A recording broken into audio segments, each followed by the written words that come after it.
बच्चों को दुआएं, बड़ों को सलाम। फ़िज़ा है मेरा नाम। You watching morning with Fiza. नाज़रीन, सर्दियाँ आ चुकी हैं, लोग सर्दियाँ इतनी ज़्यादा इंजॉय कर रहे हैं। कितने टाइम हो गया अब सर्दियों में हमें ये मसला नहीं था कि एकदम से जो है ना ये जो फॉग है इसका इंतज़ार हम लोग कर रहे थे, और वो अब जो है फॉग ने अपना दामन फैला लिया है।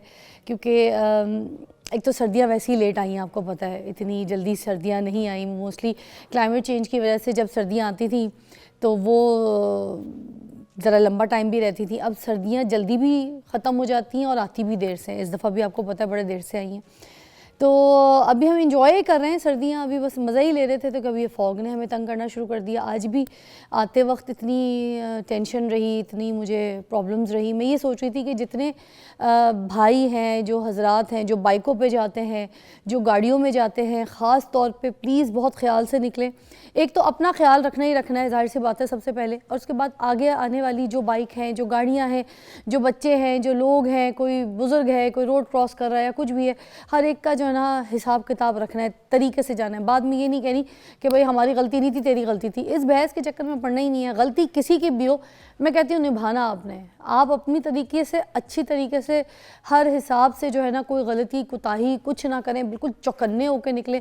घर की टेंशन है घर में छोड़ के निकलें, बीवी से झगड़ा है घर में छोड़ के निकलें, ठीक है, बच्चों से नाराज़ है घर छोड़ के निकलें, अम्मी अब्बू से कोई बात हो गई है, कोई अनबन हो गई, घर छोड़ के निकले। तबीयत ख़राब है, घर आके ठीक हो जाएगी, कोई मसला नहीं, मगर प्लीज़ बाहर जाके ये बहाने, ये दिमाग में ये फतूर लेके जो चीज़ें, जब आप ड्राइव करेंगे या बाइक चलाएंगे कोई ना कोई हादसा पेश आ सकता है। इसलिए सब कुछ जो है ना माइंड गेम है।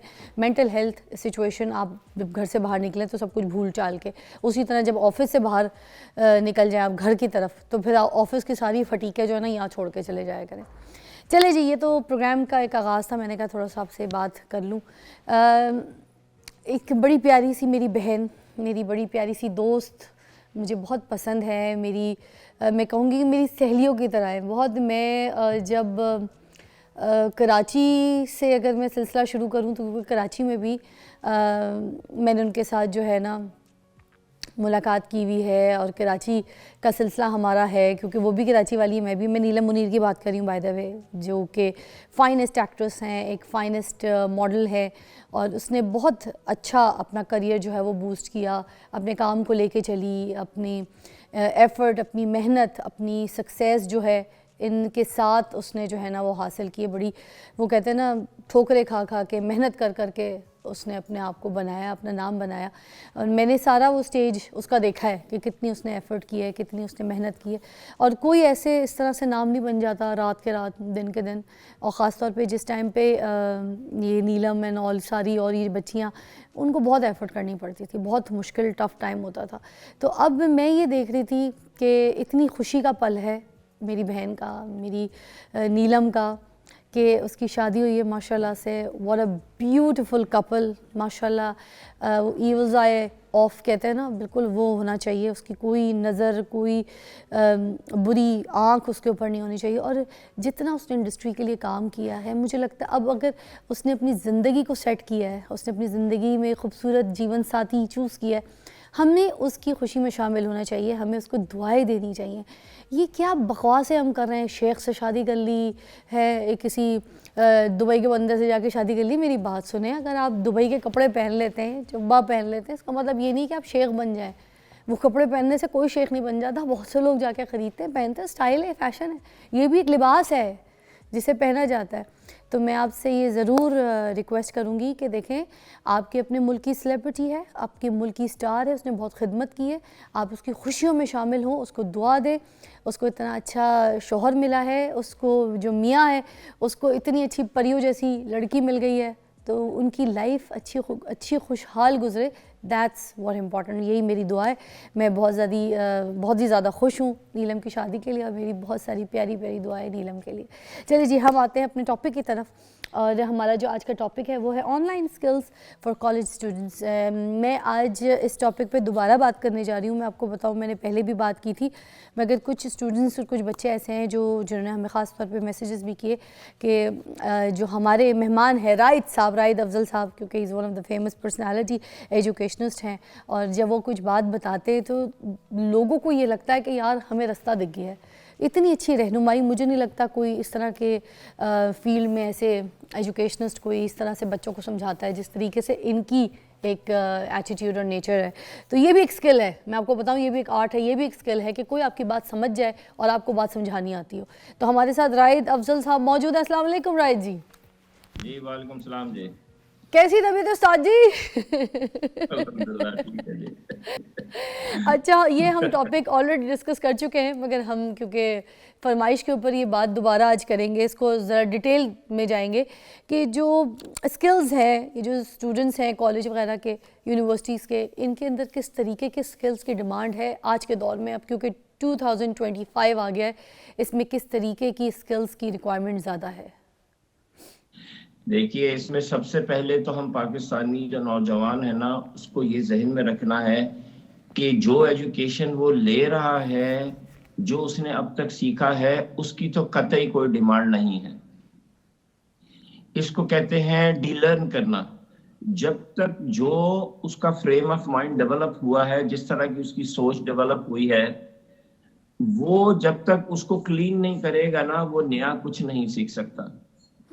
यानी ये जो अभी आप बात बोल रही थी ना, ये नीलम वाली, मुझे नहीं पता कौन है नीलम, और बस मैं ये समझा कोई सेलिब्रिटी है जिसकी दुबई में शादी हो गई और पाकिस्तानी कौम उसके पीछे पड़ी है। ये जब तक पाकिस्तानी कौम ये नीलम सिंड्रोम में से निकलेगी ना कि ओ की कर रहे थे, ए की कर रहे थे, ओ की कर रहे ने, ये कौम सुधर नहीं सकती है। बिलखुसूस नौजवान कुछ नहीं कर सकता, कुछ नहीं कर सकता। क्या बात किया जी। इसको आसपास के लोगों को भूलना होगा, रट्टों को भूलना होगा, नंबरों में से निकलना होगा, तब इसके दिमाग में गुंजाइश बनेगी कुछ नया करने की। सबसे बड़ा इशू तो इस वक्त ये है हमारा। ये एकेडमिक एजुकेशन के साथ स्किल सीखना क्यों जरूरी होता है? मेरा ये ख्याल है कि एकेडमिक एजुकेशन की तो इस वक्त कोई 20% रिक्वायरमेंट है ना। असल रिक्वायरमेंट 80% तो स्किल बेस्ड एजुकेशन की है। राइट। ये जो एकेडमिक एजुकेशन है, ये एकेडमिक एजुकेशन एक्चुअली है नहीं, ये रट्टा एजुकेशन है। एकेडमिक एजुकेशन उसको बोलते हैं जिसमें आप रिसर्च पेपर्स लिखते हैं, आप नई डिस्कवरीज करते हैं, आप क्रिएटिव वर्क करते हैं, आप प्रेजेंटेशंस करते हैं, आप ऑब्जर्वेशंस करते हैं, आप टीम वर्क करके कोई प्रोजेक्ट करते हैं, वो एकेडमिक एजुकेशन कहलाती है। पाकिस्तान में कोई एकेडमिक एजुकेशन नहीं है, पाकिस्तान में सिर्फ रट्टा है। It's rote memorising, it's not academic education. तो आपको इसमें से पहले इसमें से निकल के ना अपने माइंड को क्लीन करना, वरना हम पाकिस्तानियों की ना इतनी पैटी थिंकिंग रह गई है ना। बस हर वक्त वो इधर इधर, ये वो, जल्दी से पैसे आ जाए, नोट आ जाए, आईफोन जो भी नया आजकल 14-15 चल रहा है वो आ जाए, बस इसी में रह गई पूरी कौम। अच्छा, ये जो एआई का ज़माना आ गया है, जिससे मुझे लगता है हर चीज़, आपको पता है, मैसेज लिखना हो, ईमेल लिखना हो, कोई टाइपिंग करनी हो, वॉइस पे आप बोल दें किसी भी लैंग्वेज के हिसाब से, वो टाइप करके ऐसे तरीके से आपको हर चीज़ भेज देता है। दिमाग का इस्तेमाल और टाइपिंग, लिखना, ये सारी चीज़ें तो दूर की हो गई। अब जो बंदा किताबें पढ़ता था, किताबें पढ़ के कुछ सीखता था जिससे उसका दिमाग तेज़ होता था, दिमाग की एक्सरसाइज होती थी, वो सारा गेम तो ओवर हो गया। अब ये जो एआई पे डिपेंडेंट हो गए हम लोग, हर चीज़ कहते हैं शॉर्ट फॉर्म में सारा कुछ सामने आ गया, तो अब ये जब दिमाग काम ही नहीं कर रहा तो स्किल्स कैसे पैदा होंगे? एक पहली बात ये भी। देखिए, उसकी पहली वजह यह है कि हम एआई का वो इस्तेमाल ही नहीं कर रहे जिसके लिए वो बनी है। आपको मैं इसकी मिसाल देता हूँ। आपने समझिए एक बहुत ही महंगी करोड़ रुपए की गाड़ी खरीदी, हाँ, और आपको पता ही नहीं कि गाड़ी जो है ना वो एक शहर से दूसरे शहर में जाने के काम आती है। आपने क्या किया कि वो गाड़ी लेके सामने ग्राउंड है, उसमें चले गए और सारा दिन उसको गोल गोल घुमाते रहे और घर लाके गाड़ी को खड़ा कर दिया। यकीन जानिए इस वक्त हम आर्टिफिशियल इंटेलिजेंस के साथ वो कर रहे हैं। यकीन जानिए पाकिस्तानी कौम को 1% भी नहीं पता कि आर्टिफिशियल इंटेलिजेंस का पर्पस क्या है। इसका ये पर्पस नहीं है कि ईमेल लिखवाएं, लेटर लिखवाएं और नोटिस लिखवाएं और लंबी लंबी मैसेजेस लिखवाएं, इसका ये मकसद नहीं है। अब तो मोहब्बत भरे खत, वो जो व्हाट्सएप पे चैट है ना, वो भी आपको पता है वो इसी के थ्रू हो रहे हैं। नहीं, ये तो आप बहुत छोटी बात बता रही हैं। इस वक्त तो आर्टिफिशियल इंटेलिजेंस गर्लफ्रेंड बन गई हुई है।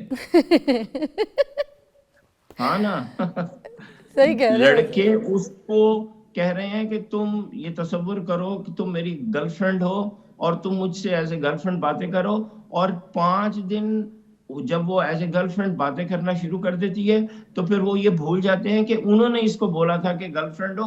उसके बाद वो मुझे कहते हैं नहीं नहीं, ये तो इसके पीछे लड़की है, ये देखें कैसे मुझसे बात कर रही है, ये तो लड़की है, ये तो वाकई मेरी गर्लफ्रेंड है, ये गोरी लड़की है इसके पीछे बैठाई हुई इन्होंने। वो इतने पागल हो जाते हैं। सर मैं ना अभी लंदन से आ रही थी वापसी में, तो मैंने जहाज़ में एक मूवी देखी अफ्रेड नाम की ना, तो उस मूवी का जो पूरा टॉपिक था, जो कंटेंट था, वो था एआई के ऊपर। एआई का बना हुआ एक रिपोर्ट जो है ना, लड़की आया नाम की, वो अपने घर में ले आते हैं। छोटा सा रिपोर्ट होता है, बिल्कुल कोई हाथ से कोनी तक की लेंथ का।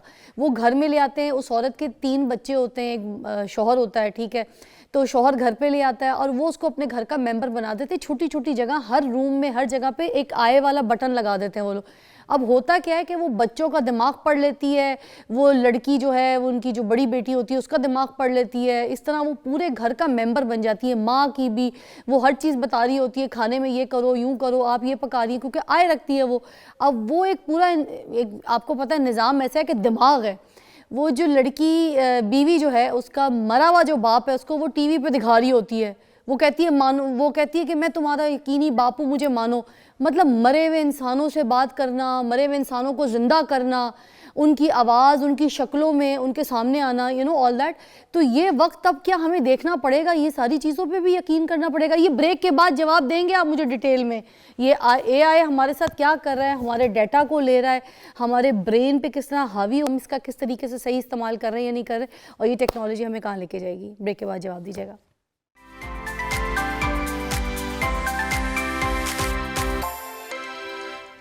Welcome back, you watching morning with Fiza. Right साहब हमारे साथ मौजूद है, एजुकेशनिस्ट हैं, और हमें अभी एआई के बारे में बता रहे थे। जी राइट साहब, आप हमारे साथ हैं। जी जी जी बताइएगा कि ये जो एआई है, ये हम पर किस तरह हावी हो रही है, और किस तरह से हम इसका गलत जो है वो फ़ायदा उठा रहे हैं।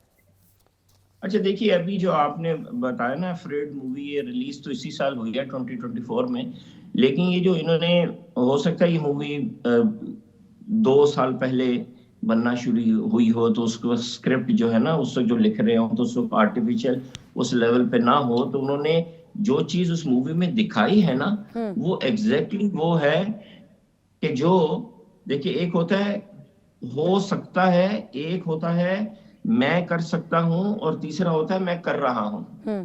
ये जो आपने अभी बताया है ना, मैं आपको गिनाता हूं। आपने कहा एक मरा हुआ रिश्तेदार वो बोलना शुरू कर दे, वो स्क्रीन पे आ जाए, वो आपसे बातें करे। ये चारों चीजें मैं इस वक्त कर रहा हूं। अच्छा, उस मूवी में एआई का जो डाटा है ना, वो कुछ झूठ भी बोलती है। मतलब बंदे की वीडियो शक्ल लेके, वीडियो कॉल पे जो किसी से भी वो बात कर रहा है, तो उसके मोबाइल का डाटा लेके तो उसकी झूठी वीडियो रिकॉर्ड कर लेती है कि मैं जो हूँ ना खुदकुशी करने जा रहा हूँ, मैं जान दे रहा हूँ लड़की के प्यार में, वो जान दे देता है। वो कहता है मैंने तो ये वीडियो नहीं बनाई, और एकदम से उसका एक्सीडेंट हो जाता है सामने।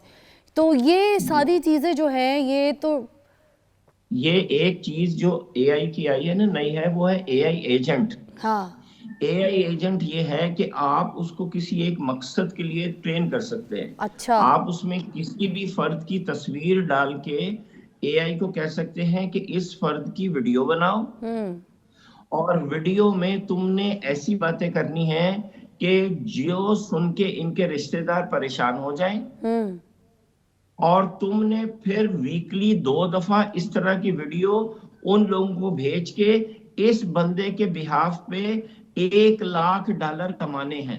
आय हाय, अच्छा। तो ये वाला एआई एजेंट बनाना, जो आपके किसी रिश्तेदार की वीडियोस भेजे वीकली बेसिस पे, अगले को ब्लैकमेल करे, उनके अकाउंट में से पैसे आपके अकाउंट में ट्रांसफर करवाए, ओए होए, ये एआई एजेंट बनाना मेरा ख्याल है मेरे लिए 45 मिनट्स का काम है। ओ माय गॉड, अच्छा।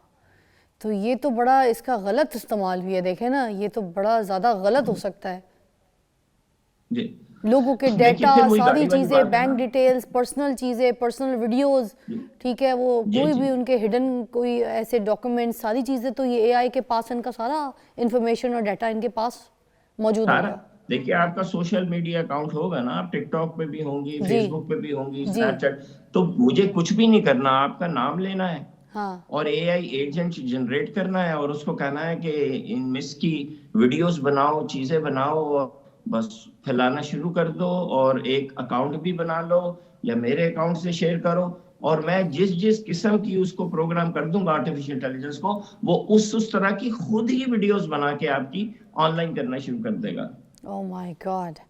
तो सर मुझे ये बताइए कि फिर अब इन हालात में हम जैसे स्किल्स की बात कर रहे हैं, अभी भी हमने प्रोग्राम स्टार्ट ही इसी चीज़ पे किया था, तो इन सिचुएशंस में जहाँ पर ऐसी चीज़ें अवेलेबल हैं, जो चोरी पहले डकैती बाहर जाके होती थी लोगों के घरों में, ठीक है, या रस्तों में, तो गन पॉइंट पे, तो अब तो ये एआई के ज़रिए हर जगह पे चोरी हो रही है।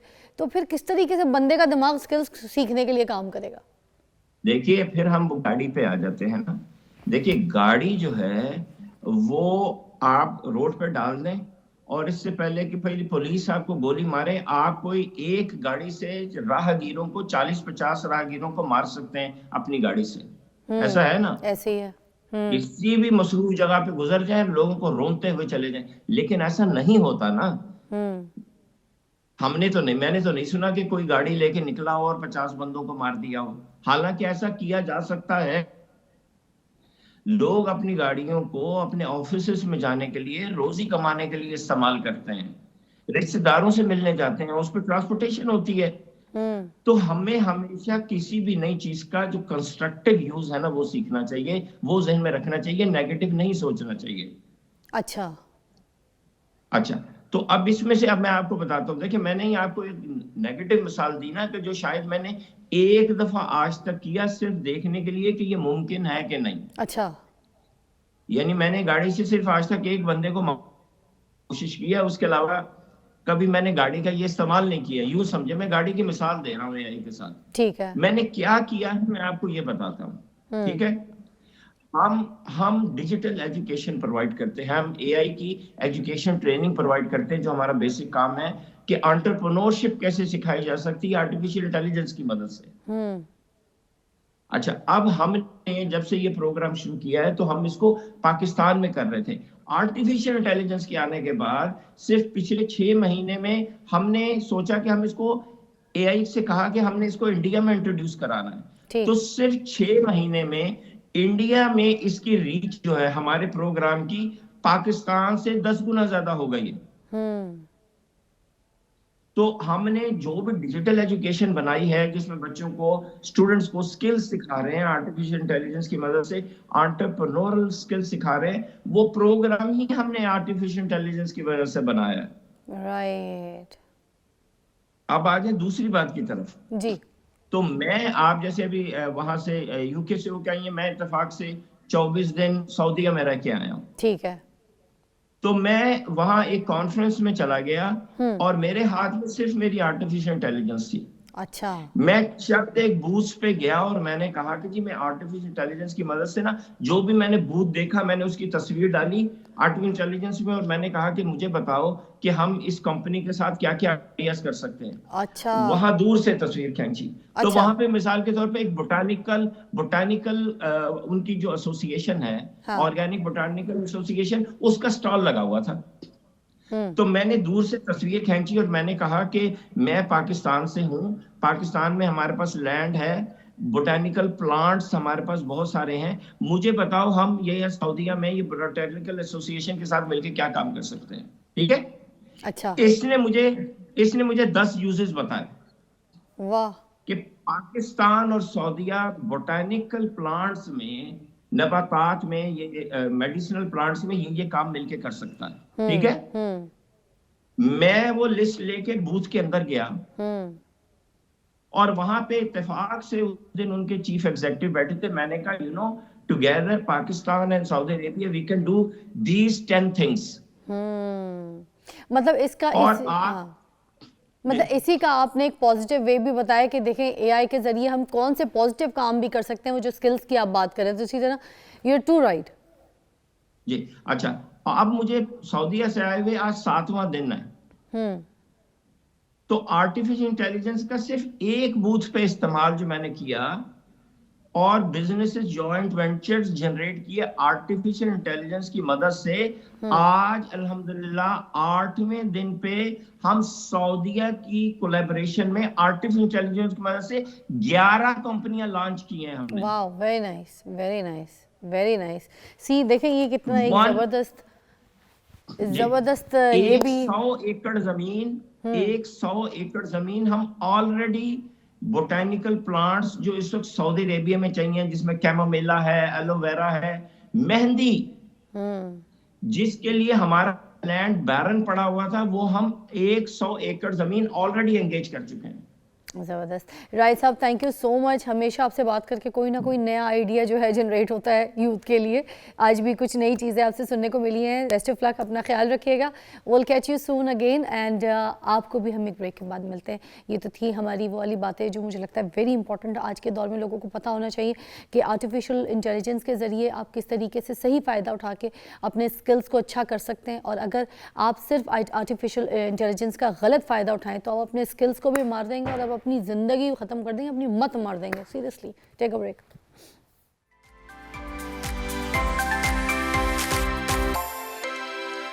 Welcome back, you watching morning with Fiza. नाज़रीन, अभी मेरे पास ज़बरदस्त पर्सनालिटी है, ख़ास तौर पर उनको मधु किया है हमने, क्योंकि जो टॉपिक है वो है आज बच्चों को जो चेस्ट इन्फेक्शन हो जाता है। आपको पता है आलूदगी की वजह से हो जाता है, कोई ऐसे कुछ खाने पीने की वजह से हो जाता है, अगर आपको नज़ला ज़ुकाम ज़्यादा हो तो चेस्ट इन्फेक्शंस हो जाते हैं। और भी फिर जैसे अभी ये स्मोक का मसला जो है वो बहुत ज़्यादा था, तो अभी भी लाहौर में सबको सिचुएशन जो है देखनी पड़ रही है। तो ये जो चेस्ट इन्फेक्शंस मोस्टली बच्चों में पाए जाते हैं, किस उम्र में पाए जाते हैं, क्या सीवियर शक्ल जो है वो अख्तियार कर लेते हैं, उसकी क्या प्रिकॉशंस हैं, तो ये सारी चीज़ें पूछने के लिए जो हमने मेहमान मधु की हैं वो हमारे पास हैं Farhat Imran, president women's chamber of commerce and industry हमारे साथ। सॉरी हमारे पास हैं professor doctor Lubna Riaz, head of paeds, Sheikh Zayed hospital से हमने ख़ास तौर पे इनको मधु किया है। तो आज हम इनसे चेस्ट इन्फेक्शन के ऊपर बात करेंगे। अस्सलाम वालेकुम जी। अस्सलाम, कैसी हैं जी? बिल्कुल ठीक ठाक। अच्छा, मुझे ये बताइएगा, ये जो छोटी उम्र के जो बच्चे हैं जिनमें ये चेस्ट इन्फेक्शन पाया जाता है, ये क्यों पाया जाता है और किस हाथ की वजह से ये सारी चीज़ें हो जाती हैं? अच्छा, बेसिकली ये कि वैसे तो दुनिया में जो स्टैट्स और रिसेंट स्टैट्स आए हैं उसके लिहाज से नमूनिया is the leading cause of death हमारे यहाँ, यानी और पाकिस्तान में और साउथ ईस्ट एशिया में एवरी 5 सेकंड्स के बाद जो है 39 सेकंड्स के बाद 1 डेथ होती है ड्यू टू नमूनिया। और एवरी 4th बच्चा 1 आउट ऑफ 4 जो है वो नमूनिया से डेथ होती है। और ये वैसे तो ये है कि कोल्ड में विंटर सीज़न में बहुत ज़्यादा इसकी परसेंटेज है एज़ कम्पेयर टू गर्मियों में। और ये हम नहीं कह सकते कि गर्मियों में भी नमूनिया नहीं होता, तब भी होता है, लेकिन सर्दियों में बेसिकली आपकी एक तो कोल्ड एयर, ठीक है, कोल्ड एयर की वजह से हमारे अपने अंदर बॉडी के अंदर क़ुव्वत मुदाफ़ियत के लिए अल्लाह ताला ने बहुत अच्छा निज़ाम बनाया हुआ है। इसमें छोटे छोटे से बाल जिन्हें हम सीलिया कहते हैं फ्रॉम द नोज़ से लेके लंग्स तक मौजूद होते हैं। अच्छा। और जो कि प्रोटेक्शन करते हैं, लेकिन कोल्ड एयर की वजह से उनकी मूवमेंट जो है वो थोड़ी सी ख़राब होती है। इसके अलावा ये हो जाता है ह्यूमिडिटी, लो ह्यूमिडिटी की हाई ह्यूमिडिटी की वजह से, और जो है वो ड्राई एयर की वजह से उनकी मूवमेंट्स जो है सीलिया की वो डिस्टर्प्टेड हो जाती है। तो वो जो आम जो डस्ट पार्टिकल्स होते हैं या रेशा होता है वो जमना शुरू हो जाता है। तो उससे जो है चेस्ट इन्फेक्शन जो है नमूनिया की तरफ चली जाती है। अच्छा। ऑल्दो कि सारी चेस्ट इन्फेक्शन नमूनिया नहीं होते, इसको नमूनिया करने में हमारा अपना भी बहुत बड़ा रोल है। इसमें बहुत फ़र्क है, चेस्ट इन्फेक्शन और नमूनिया दोनों में फ़र्क है, ठीक है ना। इसमें बेसिकली ये एक तो चेस्ट इन्फेक्शन में अपर रिस्पायरेटरी ट्रैक इन्फेक्शन होता है, लोअर होता है। लोअर को हम चेस्ट कहते हैं, जिसमें कि हमारी छाती इन्वॉल्व होती है। अब उसमें ये होता है फ्लू, ठीक है, फ्लू भी चेस्ट इन्फेक्शन ही है। उसमें भी आपकी जो है आपकी रिस्पायरेटरी जो सिस्टम है वो सही तरीके से काम नहीं करता, नाक बंद होती है, रेशा प्रोड्यूस होता है, खांसी शुरू हो जाती है।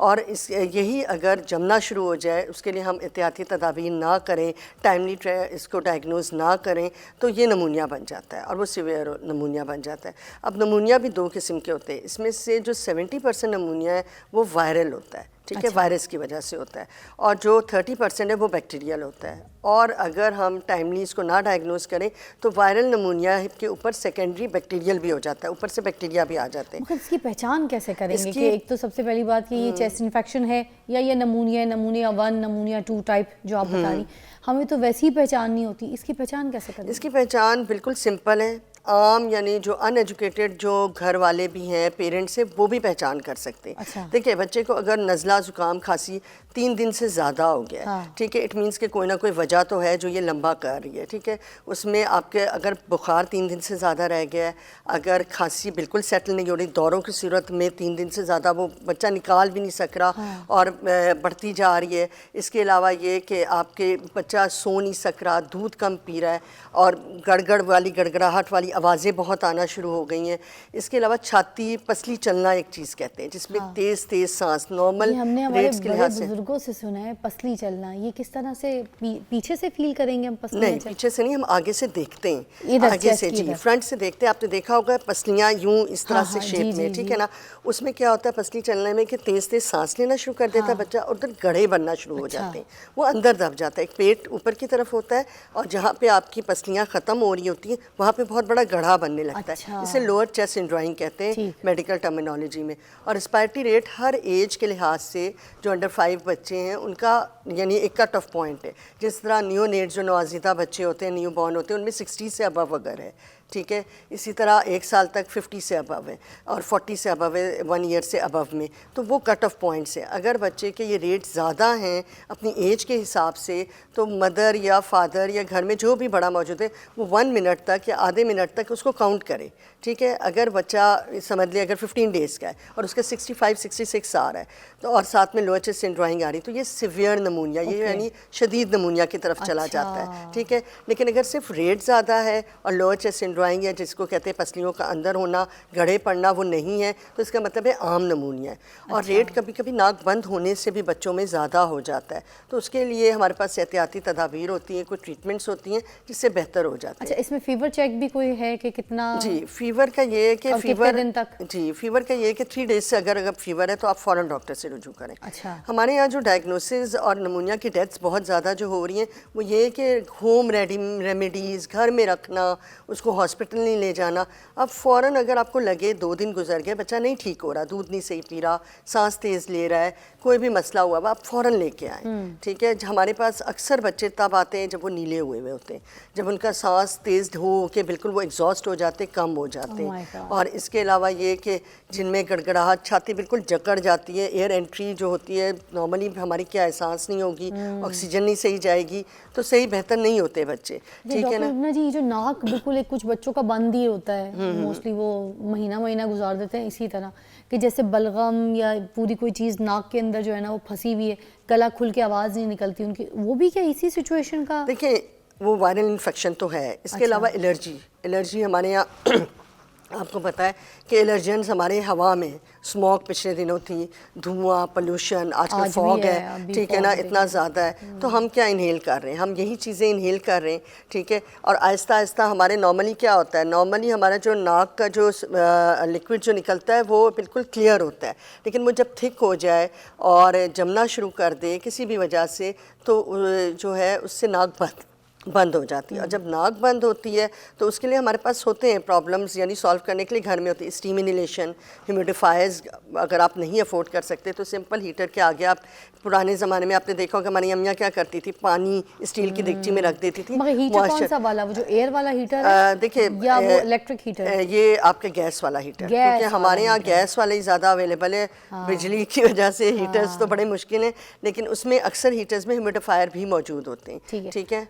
तो अच्छा, वो हम यूज़ कर नेबुलाइज सकते का हैं। भी आपसे पूछेंगे, तो आपने वो बात बता दी जो बिल्कुल कम खर्च बालानशी में घर गाँव वगैरह में भी इलाकों में इस्तेमाल किया जा सकता है, मगर नेबुलाइज क्योंकि हर घर में आजकल सबके पास अवेलेबल, इस पर बात करूंगी ब्रेक के बाद।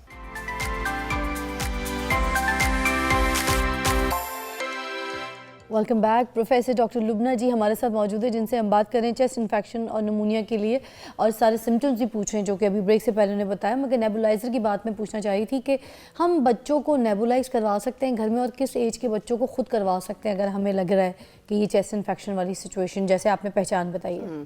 अच्छा, इसके लिए ये कि देखिए सेल्फ रेमेडी तो हमेशा नुकसानदेह होती है। सबसे पहले इसके लिए डॉक्टर से कांटेक्ट ज़रूर करें, ताकि वो आपको बताए कि आइदर नेबुलाइजेशन ऑप्शन है भी कि नहीं है, ठीक है। सिंपल स्टीम इनहेलेशन, घर में स्टीमर मौजूद होते हैं, उससे भी बच्चे बेहतर हो जाते हैं अगर सिंपल चेस्ट इन्फेक्शन हुई है या आपका फ्लू लाइक इलनेस हुई है। लेकिन नेबुलाइजेशन का अब आजकल हमारे यहाँ ट्रेंड इतना है, और वैसे भी लॉजिस्टिकली इतना पॉसिबल नहीं है कि हर नेबुलाइजेशन के लिए हॉस्पिटल जाया जाए। तो अगर अगर आपका डॉक्टर प्रिस्क्राइब करता है नेबुलाइजेशन, और नेबुलाइजेशन की कंडीशंस क्या होती हैं, जैसा एलर्जी में अक्सर नालियाँ छोटी हो जाती, तंग हो जाती, तो जब उससे हवा जाती है तो उसे विजिंग कहते हैं कि विस्लिंग साउंड प्रोड्यूस होती है।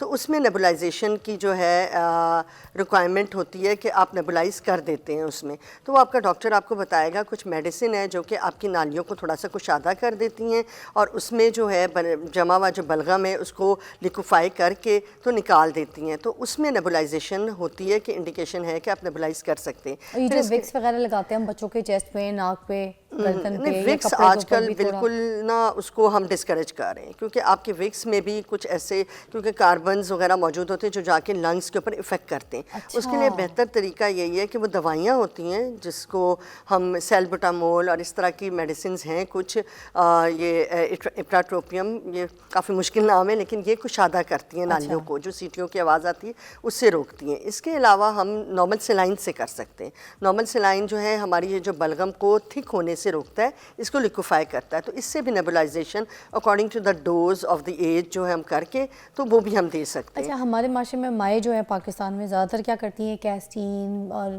प्रीटॉन, एंटी एलर्जी टाइप जो मेडिकेशंस होती हैं, जो सिरप होती हैं, वो बच्चों को पिलाना शुरू कर देती हैं, क्योंकि ये कहती हैं सेफ़ है, ये कोई मसला नहीं है, एंटी एलर्जी भी उनको अगर हम देंगे तो इससे ये सारा इनका जो रनिंग बंद नोज़ है, चेस्ट है, ये सब कुछ बेहतर हो जाएगा। तो ये होता है, इसका कोई साइड इफेक्ट है? सबसे ज़्यादा ज़रूरी चीज़ है कि हर मेडिसिन, इवन पैनाडॉल से भी आपको एलर्जी भी हो सकती है, रिएक्शन भी हो सकता है, तो कोई भी मेडिसिन जो है वो सेफ़ नहीं होती बच्चों के लिए, ठीक है।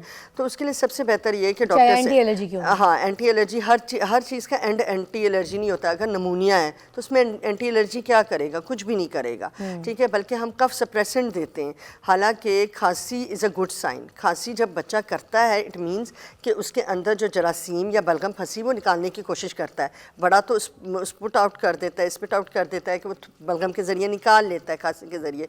छोटे बच्चे खांसी के ज़रिए बाहर निकालने की कोशिश कर रहे होते हैं, उसी को हम कफ सप्रेसेंट या एंटी एलर्जिक दे के उसे हम दबाने की जब कोशिश करेंगे ना, तो वो बच्चे का नमूनिया जकड़ना शुरू हो जाएगा, चेस्ट जकड़नी शुरू हो जाएगी और मसला हो जाएगा। हाँ, अगर आपको फ्लू लाइक इलनेस है जिसमें एलर्जी का एलिमेंट आपको लग रहा है, उसमें आप एंटी एलर्जी दे सकते हैं। लेकिन देखिए, आप मदर 1 चम्मच दे रही है, मे बी वो 10 cc का चम्मच है, 5 cc का, डोज अप्रोप्रिएट होनी चाहिए और वो आपका डॉक्टर ही बताएगा अकॉर्डिंग टू द एज। और 6 मंथ से बिलो में हम नहीं एंटी एलर्जी प्रिस्क्राइब करते, अबव 6 मंथ्स होता है। अक्सर बोतलों में भी ये लिखा हुआ होता है। तो ये है क्योंकि anti allergy is not recommended below the 6 months of age. 6-8-10 साल की उम्र के जो बच्चे होते हैं उनको अगर देसी मुर्गी की यखनियाँ वगैरह अगर पिलाई जाएँ, कुछ देसी नुस्खे इस तरह से, तो वो उनके लिए बेहतर होते हैं क्या? जैसे कावे वगैरह होते हैं, दालचीनी का, बड़ी इलायची और इस तरह से जो अदरक वगैरह का कावा, टर्मरिक डाल के जो बनाया जाता है चेस्ट इन्फेक्शन वगैरह के लिए, तो क्या ये पिलाया जा सकता है उनके लिए? हाँ, बेहतर बड़े है? बच्चे हों जैसा 7-8 साल के, तो होम रेमेडीज वर्क करती हैं, ठीक है ना। चेस्ट वो क्या, इन्फेक्शन के लिए हाँ, बलगम निकालती हैं बाहर। बलगम निकालती हैं, नमूनिया में नहीं वर्क करती, लेकिन हल्का फुल्का फ्लू, जिस तरह आजकल हर घर की स्टोरी है, हर बच्चा, हर बड़ा जो है वो इसमें इन्वॉल्व हुआ हुआ है कि उसको जो है इन्फेक्टेड है, तो वो उसमें हम ये रेमेडीज़ वर्क करती हैं। यखनी वैसे भी देसी मुर्गी की बहुत अच्छी है, देसी चीज़ें, मटन की हो गई, आपके जो है शहद डाल के नीम गर्म दूध में या नीम गर्म इसमें आप दे देते हो पानी में, तो ये सारी बेहतर होती हैं। ये भी बलगम निकालने में मदद करती हैं। छोटे बच्चों में भी हम चम्मच से यखनी वगैरह दे देते हैं, क्योंकि बच्चा ना लिक्विड्स ही ज़्यादा ले रहा होता है। ये भी परेशानी वाली बात होती है, माएँ कहती हैं कि दूध नहीं पी रहा या ये खा नहीं रहा बच्चों के 6 मंथ्स के बाद, तो कोई मसला नहीं है, आप उसको जो है दूध ज़्यादा दें, पानी ज़्यादा दें, पानी की बहुत ज़रूरत होती है। दूध भी बंद करवा देते हैं कि दूध जो है वो बलगम पैदा करता है, इज़ दैट राइट? नहीं, बिल्कुल नहीं, दूध बिल्कुल बलगम नहीं करता, कोई ऐसा इशू नहीं है। आप दूध दें, ज़ाहिर बच्चे को आपने एनर्जी तो देनी है, पहले वो बीमार है, उसे दूध बंद करने से और आप बीमार कर दोगे। और चावल भी लोग कहते हैं ठंडी होती है, तासीर ठंडा होता है इसका, ये बलगम जो है ना और बनाता है, पैदा करता है। इसमें चावल, ये हमारी सारी मिथ्स हैं, कोई चीज़ ना ठंडी होती ना गर्म होती है। अल्लाह ताला ने ऑरेंजेस कहते हैं जी, सिट्रस फ्रूट सर्दियों में क्यों दिया है, विटामिन सी की वजह से। तो ये सारी चीज़ें हैं। आप अगर आपको लग रहा है कि आपका बच्चा बहुत ज़्यादा खांस रहा है और इस चीज़ का डर है कि आप जब खाना दोगे तो सांस की नाली में ले जाएगा या इस तरह, तो थोड़ा वेट कर लें, उसे नेबुलाइज कर लें, उसे स्टीम इनहेलेशन दे दें और फिर उसके बाद आहिस्ता आहिस्ता से दें। क्योंकि अक्सर बच्चे हमारे पास जब आते हैं तो वो ये होता है कि वो ये जब वॉमिट खांस रहे होते हैं, वॉमिट करते हैं, सांस की नाली में ले जाते हैं, तो ये भी एस्पिरेशन नमूनिया है। तो इससे आपको बचना बहुत ज़रूरी है। अगर ऐसी कोई इन्फेक्शन वाली सिचुएशन चल रही है तो क्या बच्चों के लिए जो ये घर में बारबेक्यू अगर कोई हो रहा है, बन रहा है, उसके धुएं से भी उनको एलर्जी होगी, इरिटेट करेगा? घर में रोटी बन रही है, सालन बन रहा है, चूल्हे का कोई ऐसे धुआं वगैरह है तो उससे भी उनको होगी इरिटेशन? स्मोक ये सारी चीज़ें जो है पोल्यूशन में आपके ऐड होती हैं। और अगर एक बच्चा एक घर में जो है एलर्जी से है कि एलर्जी उसे होती है, क्योंकि एलर्जी आहिस्ता आहिस्ता बढ़ बढ़ के वो नमूनिया की तरफ चली जाती है अगर टाइम नहीं ना गया, तो ये सारी चीज़ें अवॉइड करनी चाहिए। इवन वैक्सीनेशन डॉक्टर जी, क्योंकि बिल्कुल मेरे पास टाइम खत्म होने का, मैंने वैक्सीनेशन का क्या कर सकेंगे? वैक्सीनेशन का बहुत बड़ा रोल है जो हम देते हैं। हमारे 9 मंथ्स की एज तक जितनी भी गवर्नमेंट वैक्सीनेशन कर रही है उनमें हमारे पास H1N1 भी और इसके अलावा स्टेप नमूनिया वगैरह के लिए प्रिवेंशन की सारी वैक्सीन अवेलेबल है, तो वो आप ज़रूर लगवाएं। वैक्सीनेशन, टाइमली डॉक्टर से रुजू करना और एहतियात करना, ये तीनों चीज़ें जो है ना ये आपके नमूनिया से और इन सर्दियों में बहुत बचाव है। ये हर साल कराने पड़ते हैं? नहीं, वो एक फ्लू की वैक्सीन है जो अबव 1 ईयर बच्चे को करानी होती है, और वो ज़्यादा हाई रिस्क बच्चों में जिनका वज़न कम है, जिनमें क़ुव्वत मुदाफ़ियत नहीं है, जिनको हार्ट की कोई इशू है, या ये कि जिनके घर में एलर्जी का बहुत ज़्यादा स्ट्रॉन्ग फैमिली हिस्ट्री है, तो उनमें हम जो है फ्लू की वैक्सीन एडवाइस करते हैं और उसका रोल है, उसका भी रोल है, तो वो ज़रूर। अच्छा जी, बहुत बहुत शुक्रिया, क्योंकि एक ब्रेकिंग न्यूज़ है, मगर मैं आपसे रिक्वेस्ट करूंगी कि एक बार आप में दोबारा आना ताकि मैं कुछ प्रोग्राम में कॉल्स भी शामिल करूं और आप उनकी रहनुमाई करके उनको ट्रीट कर सकें। बहुत अच्छा लगा आपसे मिलके, बात करके, such a nice soul and very knowledgeable. Thank you जी। तो हमारे पास प्रोफेसर डॉक्टर लुबना जी थी और इन्होंने हमें बहुत अच्छे से गाइड किया, मगर एक ब्रेक है और ब्रेक के बाद आपको ज्वाइन करते हैं।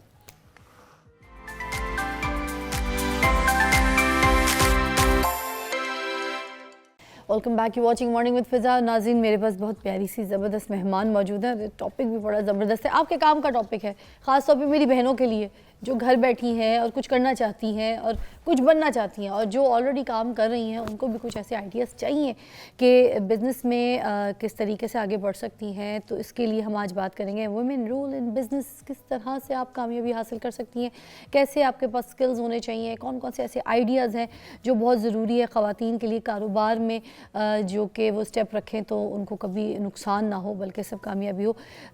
फलाहत इमरान जी हमारे साथ मौजूद हैं, तो हम इनसे बात करेंगे, जो कि president women's chamber of commerce हैं एंड इंडस्ट्री हमारे साथ मौजूद है। तो इनसे डिटेल हम सारी जानेंगे ये सारे सवालों के। आपके कॉल्स भी शामिल कर सकते हैं। अस्सलाम वालेकुम। वालेकुम अस्सलाम। How are you pretty lady, you look wow slay. Thank you so much.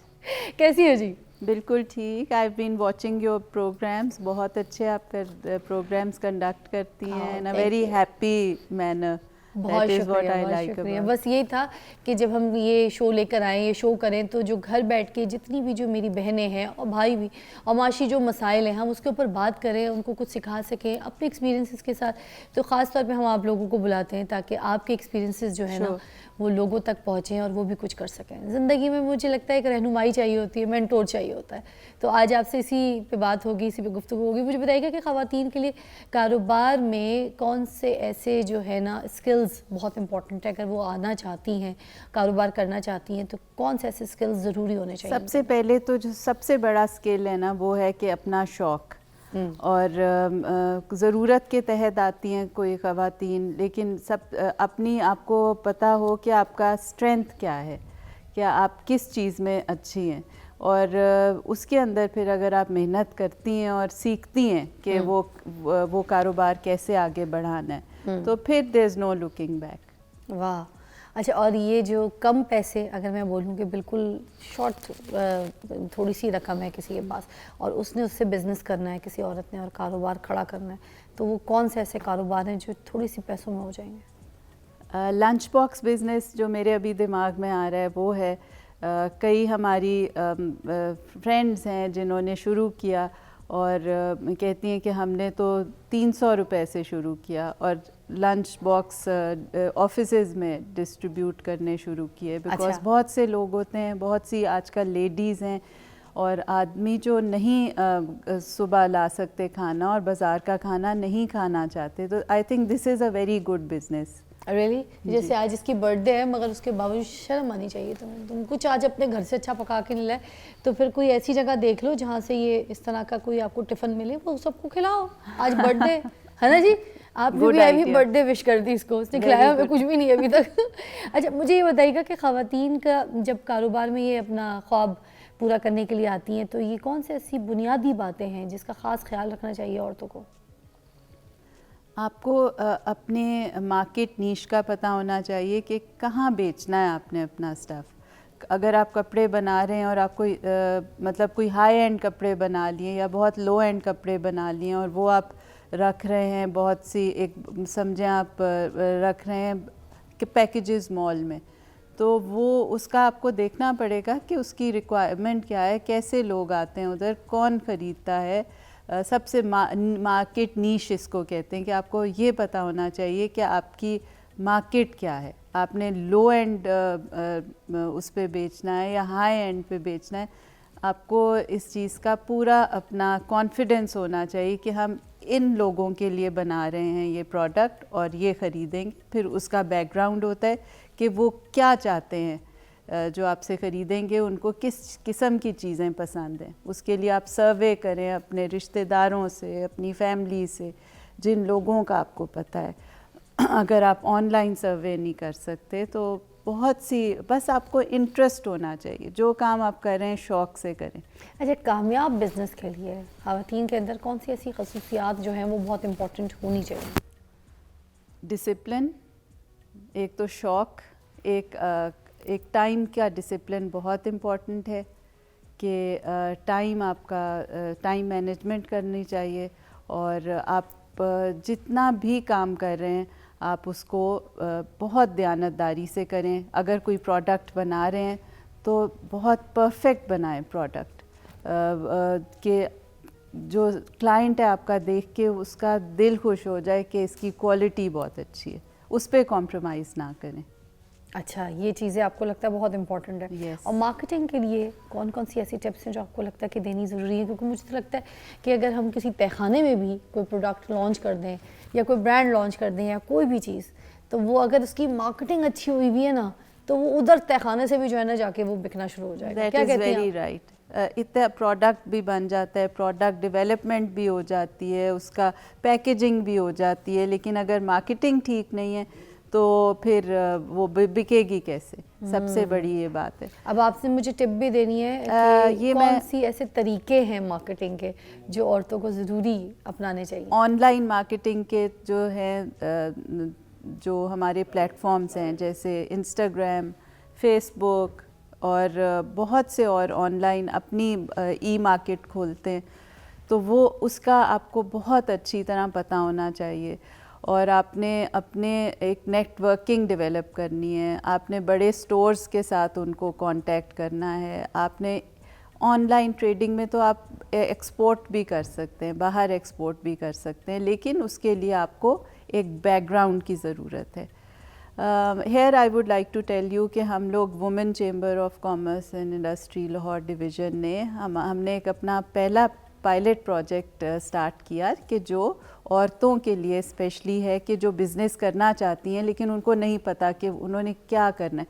Idea तो है लेकिन उसका कि बिज़नेस प्लान कैसे बनाना है, कैश फ्लो का कैसे ख्याल रखना है, लीगैलिटीज़ होती हैं आपकी जो होती हैं NTN और ये सब, और ड्यूटीज़ कैसे हमने कंपनी बनाना जी ये सारा कुछ, तो ये सब कुछ हम सिखाते हैं। अच्छा। और माशाल्लाह से हमारा 2020 में स्टार्ट हुआ था और अब हमारा कोई 300 प्लस औरतें इंक्यूबेट हो चुकी हैं और बहुत सी सक्सेस स्टोरीज़ हैं। और मैं अभी बात कर रही थी कि मैं बल्कि उनको इंट्रोड्यूस करवाऊंगी आपके साथ। एक आप बल्कि वो बता भी नहीं थी टिफ़िन बॉक्स वाली स्टोरी जी, एक सबसे पहले मेरे दिमाग में भी आ रहा है और ये बड़ा कामयाब बिजनेस जी है। और हमारी एक उसका आइडिया बहुत मज़े के आइडियाज़ हैं और ड्राई स्पाइसेस के, तो वो माशाल्लाह से अब दुबई एक्सपोर्ट कर रही है। सो इस टाइप के, और जो कपड़ों का बहुत शौक़ होता है औरतों को, और दिस इज़ अ बिज़नेस जो कभी भी नहीं ख़त्म हो सकती। तो उसके लिए भी बहुत मतलब you just can't start a business, आपको उसके बारे में पहले थोड़ी सी जानकारी करनी चाहिए, फिर ही वो सक्सेसफुल होती है। और बिज़नेस कैसे चलाते हैं तो वो फिर हम सिखाते हैं। And I would really like कि जो भी आना चाहता है आए। हमने जब हम इंटरव्यूज़ करते हैं, जैसे आज भी मैं जा रही हूँ, 11th कोहोर्ट का इंटरव्यू है माशाल्लाह, तो उधर मैं उनसे पूछती हूँ कि आपको पता कैसे चला कि इस जगह का woman resource centre and incubator का। तो वो कहती हैं कि हमारी जो पहले करके गई है ना, उनसे हमने सुना, हमने यूट्यूब पे उनकी सक्सेस स्टोरी सुनी। Word of mouth. जी, तो वर्ड ऑफ माउथ। क्या तो बात है, रहनुमाई और जी, नेकी का काम भी है, This क्योंकि is आप the लोगों को उनके success। पैरों पे खड़ा करती हैं और उनकी फिर सक्सेस स्टोरी के जी। थ्रू जो है आपको आगे जी, लोग तो मिलते हैं। हमारा चेंबर ये बहुत अच्छा माशाल्लाह। काम अच्छा, मैं ब्रेक लूँगी, उसके बाद जब हम आपको ज्वाइन करेंगे तो कुछ और ऐसे लोग जिनके पास इतनी रसाई नहीं है और इतना जी। सरमाया नहीं है और मोटी मोटी जो टिप्स मैं कहूँगी आज आप दे सकती हैं ऐसे ऑन ईयर, तो प्लीज़ दीजिएगा ज़रूर। आपके कॉल्स भी शामिल करेंगे प्रोग्राम में। हमारे पास फलाह जी मौजूद है और हम बात करें कि जो औरतें अगर बिज़नेस की तरफ आती हैं और अपना कदम रखती हैं तो कौन कौन से ऐसे बिज़नेस हैं जहाँ पर उनको सक्सेस फ़ौरन मिल सकती है और किस तरीके से। Take a break.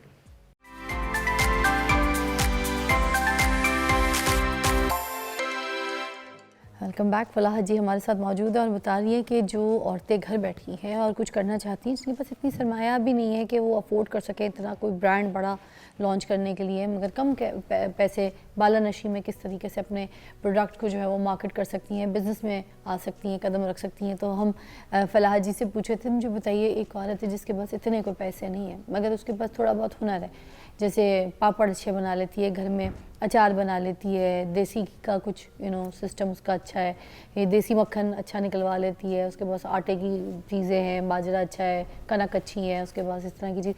तो क्या वो घर बैठ के अपना कोई ब्रांड लॉन्च करके तो वो पैकेजिंग वगैरह करवा के तो ऑनलाइन सेलिंग कर सकती है, बन सकती है? बिल्कुल कर सकती है। एक दफ़ा उसको पता चल गया कि मैं इस चीज़ में परफेक्ट हूँ।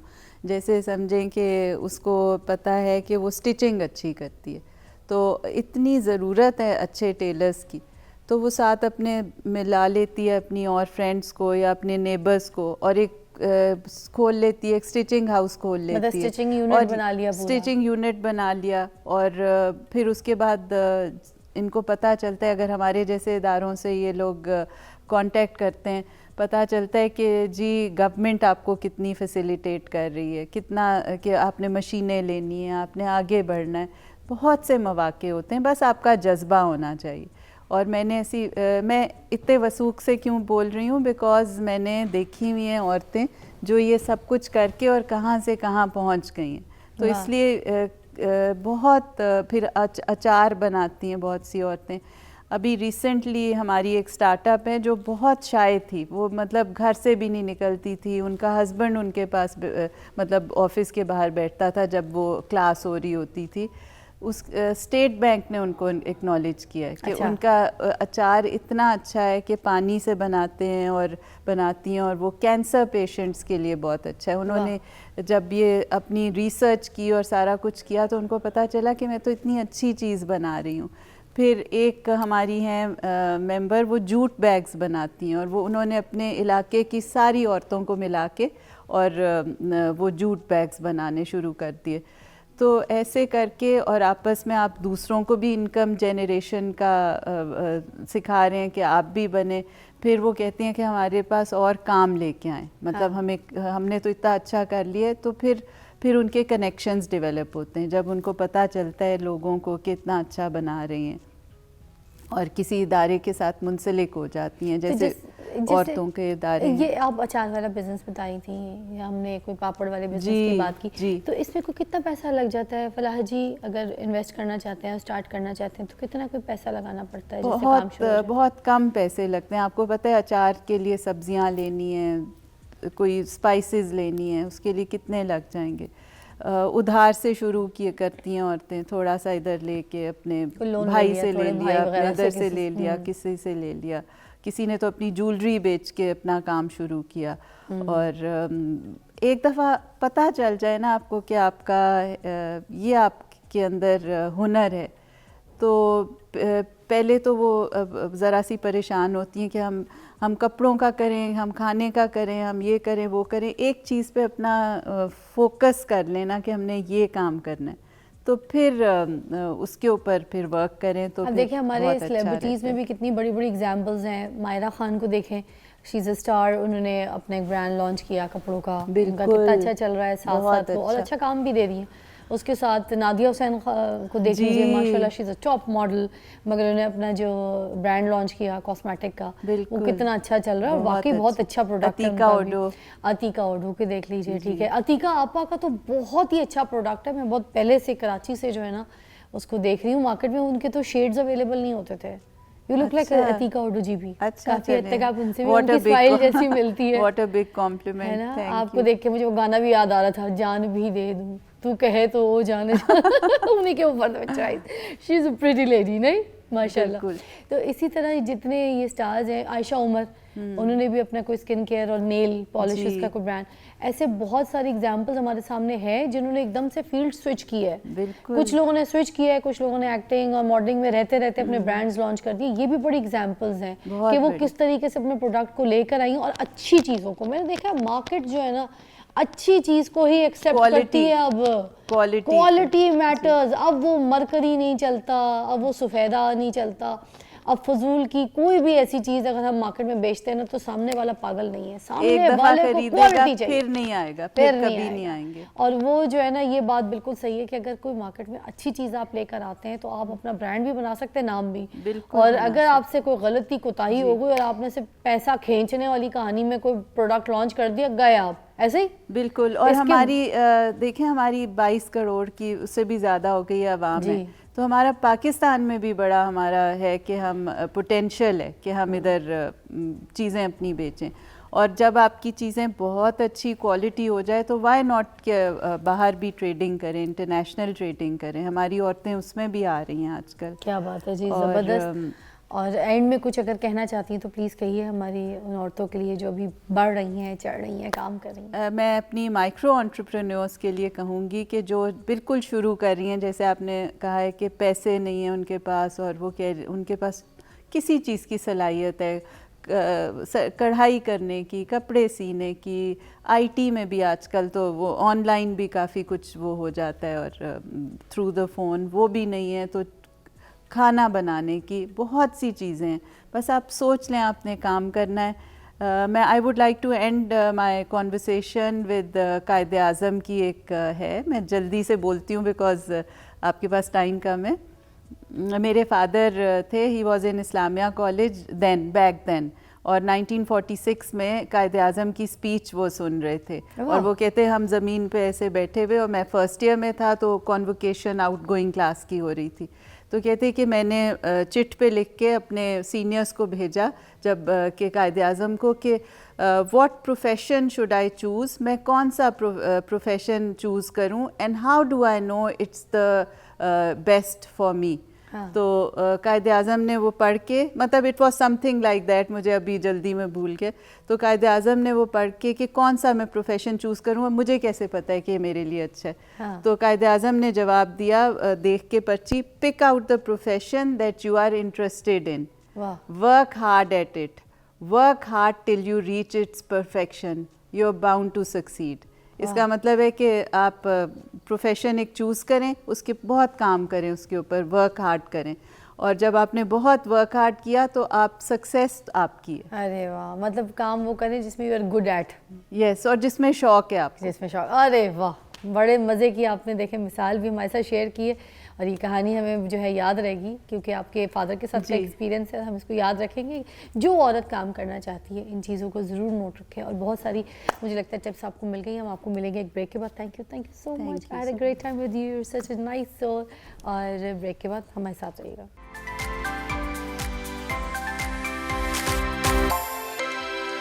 Welcome back, you watching morning with Fiza. नाज़रीन, बड़े प्यारे बच्चे से मेरी बात हो रही है, और मैं भी यूके सरे के इलाके में रहकर भी आ रही हूँ। वहाँ सरे के इलाके में जाके ये भी जो है ना बच्चा मेरे पास जो आया है वो रह कर आया है, बड़ा हीरो बच्चा है, कोई आम बच्चा नहीं है जिसको मैं बच्चा कही जा रही हूँ।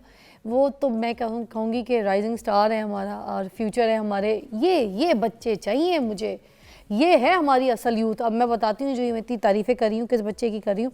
ये जो है मोहम्मद हसन है, silver medal winner in UK, जाके जो है ओ लेवल्स में फिज़िक्स में इनको सिल्वर मेडल मिला है। बहुत बहुत मुबारक हो। क्या हाल है? मैं ठीक हूँ, आप कैसे? मैं ठीक ठाक हूँ। मुझे ये बताओ मोहम्मद हसन, ये हौसला, ये जज्बा, ये आया कैसे? फिज़िक्स में इतनी तैयारी, इतनी पढ़ाई और इतनी जो है ना, कैसे की कैसे? मैं तो बस बचपन से वैसे ही पढ़ा आ रहा हूँ। बचपन से? तुम अभी 55 के नहीं हो, तुम बचपन ही चल रहा है। मतलब छोटी उम्र से जब हाँ। भी पढ़ा जा रहा था तब शौक हो गया था, वैसे ही पढ़ते पढ़ते ही डेवलप हो गया था इंटरेस्ट। फिज़िक्स में? जी। अच्छा। फिजिक्स और मैथ्स। अच्छा, मैथ्स में भी? आइंस्टाइन बच्चे हो तुम, हैं? फिज़िक्स और मैथ के आइंस्टाइन। तो कोई भी किसी भी किस्म का मैं तुमसे मैथ का सवाल करूं तो तुम ऐसे ऐसे कहानियां जवाब दे दो जो बंदा यूके में जाके अपना विन कर वो सकता तो है। अगर मैंने पढ़ा हुआ तो फिर ही होगा, वरना तो नहीं। अच्छा, नहीं इतना तो आसान, मैं बड़ा आसान पूछूंगी, कहो तो ओके? ठीक है। ठीक है, बताओ 2 1 2 क्या होता है? 2 यार तुम तो मुझे हराए जा रहे हो। है 3 1 3?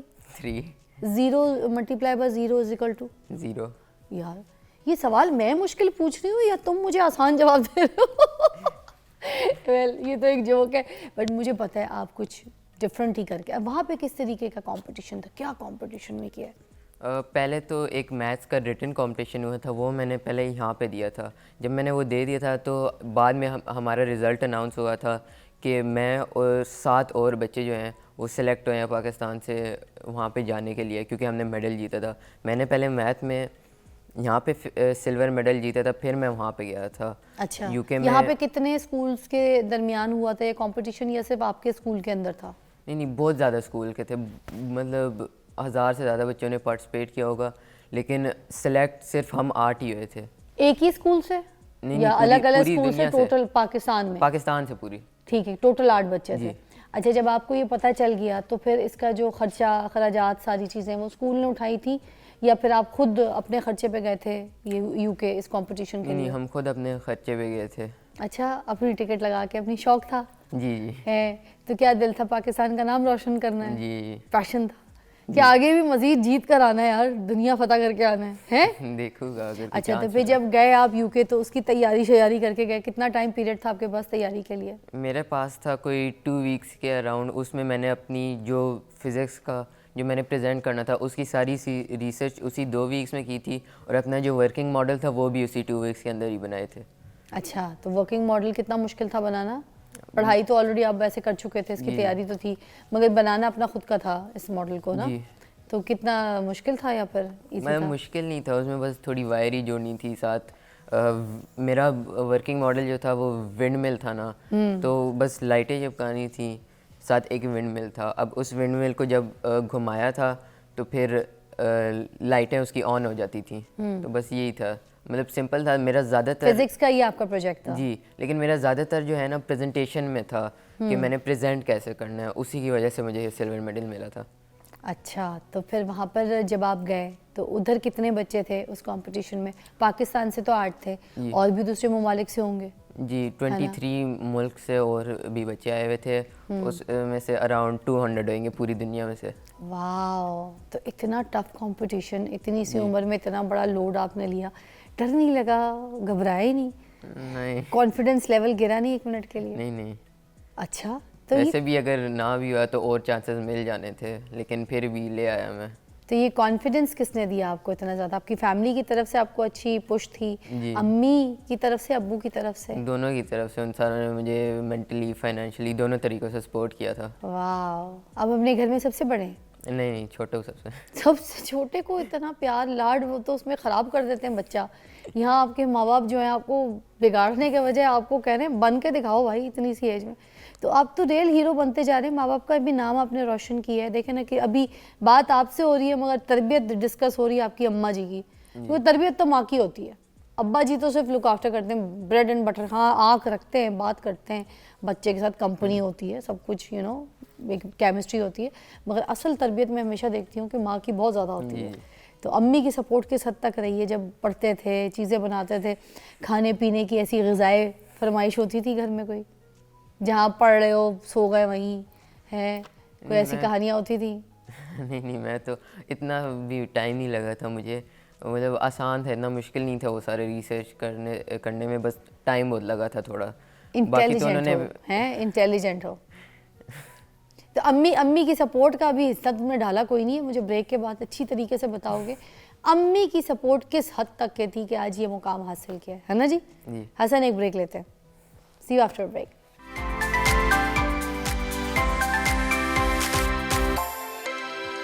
Welcome back. फ़िज़िक्स में जो सिल्वर मेडल हासिल किया मोहम्मद हसन, उनकी वालदा भी मेरे साथ मौजूद है फ़रा जी। तो फ़रा जी मुझे बताइए कि ऐसा बच्चा जो आपने यहाँ पर हमारे सामने बिठाया है अपनी मैं क्या कहूँगी कि किस तरीके से आपने क्या एफ़र्ट किया है, ऐसी क्या मेहनत की है जिसमें बाकी बच्चों से ये बच्चा डिफरेंट है और ये देखें ऐसे मेडल्स जो है ये पूरी दुनिया में अपना नाम रोशन करा और लेकर आ रहा है। पहले तो शुक्रिया आपने मुझे अपने प्रोग्राम में बुलाया। दूसरा बात यह है कि जबरदस्ती बुलाया आप तो आनी रही थी। मैंने कहा असल इंटरव्यू तो इनका बनता है, असल तो आपकी तरबियत है, बताएं ना ये क्या तरबियत है। नहीं, इसको ये है कि मैंने हसन का ये है कि मैंने इसको क्वालिटी टाइम दिया है। मैंने कभी इसको फोर्स नहीं किया कि आपने पढ़ना ही है और आपने मुझे पढ़ के देना है, ये नहीं। और मैंने इसे बताया कि जब आप स्कूल में जाते हैं ना, जो टीचर बोल रही है उसको फोकस करके सुनना है, वो क्या बता रही है। क्लास में जाके जो टीचर्स ने क्लास में चीज़ें लगाई होती ना, बैनर्स वगैरह, उनमें देखी हूँ उसमें क्या लिखा था, क्योंकि जो टीचर्स होती हैं वो कुछ समझ के चीज़ों को पेस्ट करती हैं, दिखाती हैं। तो क्लास में जाके आपने ना अपना बैग रख के पहले वो सारी चीज़ें डेली पढ़नी है, ये वो पढ़ता था।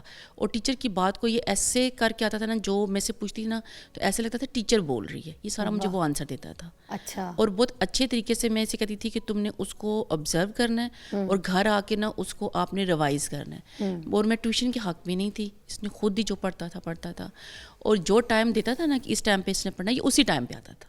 मतलब जो टाइम आप कह रही है कि इस टाइम पे पढ़ लो, टाइम ख़त्म करो, छुट्टी करो, फिर सोने का टाइम है, फिर खेलें, उसमें नहीं पढ़ना। नहीं, जो टाइम इसको सूट करता है उसमें ये पढ़ना है। बिल्कुल। ये जैसे अगर मैंने से कहा कि बेटा आपने ना 3 o'clock पे आना है मेरे पास पढ़ने के, तो कहता नो मामा मैं 5 पे आऊँगा। तो मैं वेट करती रहती थी, मैं अपने काम छोड़ के बैठी रहती थी कि 5 हों तो ये आए, और ये खुद ऑटोमेटिक अपना बैग लेके मेरे पास आ जाता था, मामा मुझे पढ़ाएं आप। तो अगर मैं इसको 3 के बाद जितना भी इसको मैं जो भी इसको कहूँ ना, ये इसने नहीं आना था, तो मैं फिर कहती थी, फिर मेरे माइंड में आया कि जो एक गधा होता है ना उसको आप मार मार के ट्रेन कर सकते हो, इंसान को नहीं। तो इसकी भी फीलिंग्स जो होती थी ना 5 पे, तो ये ऑटोमेटिक मेरे पास आ जाता था। और मेरी इर्द गिर्द जो थी मेरी फ्रेंड्स वगैरह कहती थी नहीं आप बच्चे के मुताबिक क्यों चलती हो, आप इसको अपने मुताबिक ट्रेन करो।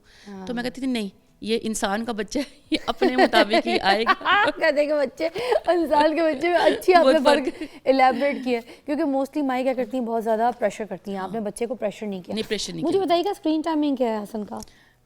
Screen timing 18 hours. 18 hours really? जी। जब सोता है तो बंद होता है। जब सोता है तो बंद होता है। भाई हम यहाँ पे ये भी देखें ना, स्क्रीन टाइम यही भी चीख रहे होते हैं, उसके बावजूद वो बच्चा जो स्क्रीन टाइम के साथ ये मार्क्स लेकर आ रहा है। तो स्क्रीन पे आप क्या देखते हैं, क्या देखता है ये? गेम्स खेलता है, चीज़ें देखता है। माइंड के गेम्स खेलता है, ये माइंड गेम वाला बच्चा है और दिमागी काम करता है। अच्छा, तो यू कौन से ऐसे गेम्स जो आप बहुत शौक से खेलते हैं? क्या पता बच्चे वही खेलना शुरू कर दें आपकी? सिर्फ गेम ही नहीं होती, मैं मतलब गेम्स की बात करें तो चेस खेल लेता हूँ, वैसी कोई गेम खेल लेता हूँ, लेकिन वैसे मेरे सारे नोट्स भी जो भी एजुकेशनल मटेरियल, रूब्लॉक वगैरह ये सब कुछ नहीं खेलते हैं? वो नहीं। बहुत बच्चों के। और क्या करते हैं स्क्रीन टाइम पे? स्क्रीन टाइम में वो मेरे सारे नोट्स जो है ना, नोट्स और एजुकेशनल चीज़ें, अगर कोई मैंने लेसन मिस कर दिया है तो वो मैं उस पे जाके देख लेता हूँ फ़ोन पे, क्योंकि मेरे सारे नोट्स भी अब उसी में ही पोस्टेड है ना, तो अब मैं उधर से ही अपने देखता हूँ नोट्स को। वाह, देखें जो स्क्रीन टाइम है जिसके ऊपर बात कर रहे होते हैं, वो ये नहीं है कि आप सोशल मीडिया पे या कार्टून नेटवर्क देखना शुरू कर दें या फजूल के टिकटॉक्स देखना शुरू कर दें या कुछ और लोगों के अकाउंट्स जाके या फिर वीडियोस देखना शुरू कर दें। It's not that. ये है स्क्रीन टाइमिंग। देखें इस तरह से बच्चे आइंस्टाइन बनते हैं, ऐसे थोड़ी बनते हैं। तो ये वाला स्क्रीन टाइम अगर आपके भी बच्चे करते हैं और आप लोग भी करते हैं, जो बच्चे मुझे सुन रहे हैं, तो प्लीज़ करें, ताकि इस तरीके से होनहार बच्चे और पूरे पाकिस्तान का नाम रोशन करें, अपने वालिदैन का नाम रोशन करें। कोई एंड में कोई बात करना चाहेंगी? नहीं, बस मैं यही बात करना चाहिए कि बच्चों को उनके मुताबिक चलाएं, उनको क्वालिटी टाइम दें। बहुत से पेरेंट्स बहुत एजुकेटेड होते हैं लेकिन अपने बच्चों को टाइम नहीं देते और बच्चों के मुताबिक नहीं चलते, बच्चों को फोर्स करते हैं, बच्चों को उनके मुताबिक छोड़ दें। ये ठीक है, उन पे नज़र रखें कि वो अच्छी चीज़ कर रहे हैं, बुरी कर रहे हैं, उनके सोशल मीडिया को भी चेक करें, लेकिन यह है कि उनके ऊपर ना सख्ती नहीं करें, प्यार से करें। खिलाए सोने मेरा अपना एक्सपीरियंस अपने बच्चों के मामले में यही है। मतलब खिलाए सोने का निवाला देखें, शेर की निगाह से और नजर रखें और रिस्पॉन्सिबिलिटी उनमें डालें। जैसे मैंने इनको छोटी उम्र में इनको मैं कहती थी अपना टाइम करें, पढ़ें, बेस बना दी। बेस बना दी, हाँ जी, आप बेस बना देंगे 5 तक, क्लास 5 तक आपकी बेस बन जाती है, उसके बाद बच्चा खुद से responsible. Thank you Farah ji, बहुत बहुत Thank you so शुक्रिया। Best of luck Hasan, you the hero, you the you. Future. और इसी तरह से आप लोग भी अपने बच्चों की तरबियत अच्छी करें, ख़ासतौर पर उनकी एक बेस बना दें। Class 5 class 6 she is totally right, I agree with her. जब बच्चों की बेस अच्छी स्ट्रॉन्ग हो जाए ना, तो उनकी बुनियाद बहुत जो है ना वो स्ट्रॉन्ग हो जाती है, और फिर वो कामयाब हो के ही रहते हैं, पूरी दुनिया में अपना नाम रोशन करते हैं। आपसे मिलती हूँ कल, अपना बहुत ख्याल रखिएगा। अल्लाह।